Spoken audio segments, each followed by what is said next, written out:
Timeline, 5000 ans d'histoire, Richard Fremder.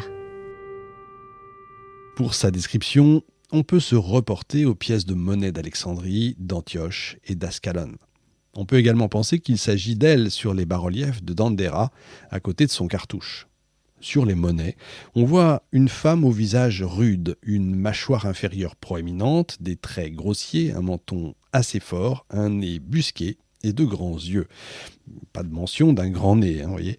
Sa poitrine est menue, le haut de son corps fin et gracile. On ignore de quelle couleur sont ses cheveux, on n'a pas d'indication là-dessus, mais il est probable qu'il soit plutôt sombre. Plutarque, l'auteur des Vies parallèles, se montre lui plus objectif sur ce sujet. Il évoque une beauté parfaite qui ne laisse indifférent aucun des hommes qui la contemplent. Dion Cassius insiste, lui, sur sa beauté, mais elle est sûrement plus charmeuse, si vous voulez, que belle. Elle séduit surtout grâce à son intelligence, sa grande culture, sa ruse, son raffinement, son don des langues aussi, quand ses ancêtres, eux, ne parlaient que le macédonien. Viviane Lee, Monica Bellucci, Marion Cotillard, Elizabeth Taylor et maintenant Gal Gadot ont magnifié les traits de cette reine emblématique. À nous de savoir laquelle est la plus proche, mais ça, on pourrait passer des heures. Elle arrive à se faire comprendre, imaginez, des Éthiopiens, des troglodytes, des Hébreux, des Arabes, des Syriens, des Mèdes, des Parthes et des Romains, bien sûr. Mais elle déroute sa cour aussi par sa fantaisie, son humour et ses sautes d'humeur. Elle apprend à se servir de sa voix comme d'un instrument à plusieurs cordes, c'est ce qu'on lit, qui charme les cœurs les plus froids et les âmes vieillies, insensibles à l'amour.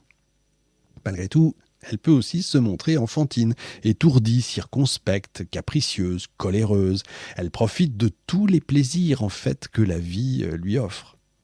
La nouvelle reine est donc encore très jeune, vous l'avez compris, 18 ans, mais on sent quand même une détermination à diriger l'Égypte et à lui rendre sa puissance et ses territoires d'antan.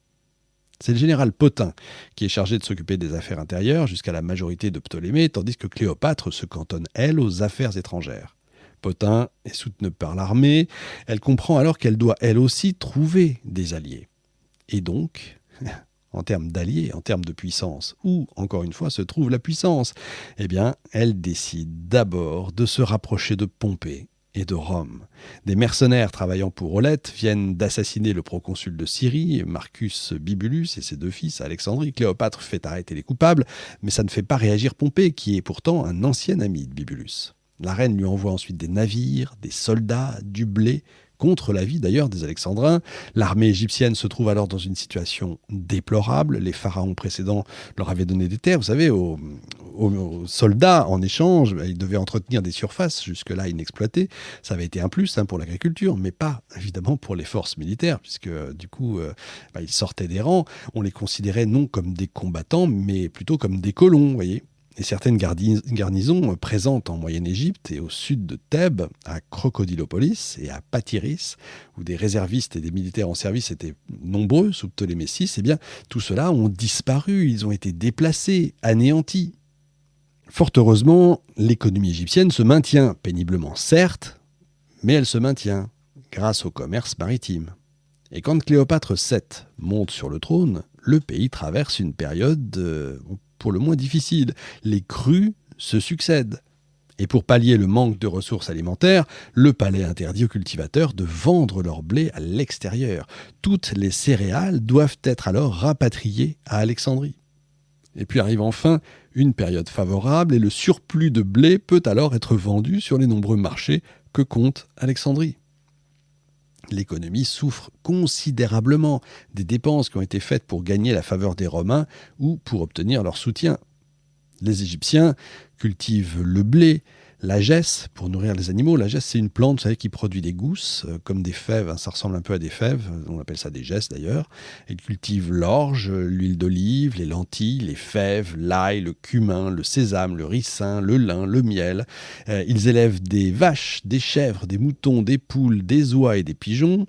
Quand je dis cultivent le miel, vous avez compris, bien sûr, ils élèvent des abeilles. Bref, l'État garde le monopole sur certains produits, comme les rouleaux de papyrus, la bière, les huiles, les vêtements en lin qui sont réalisés par des artisans dans les temples.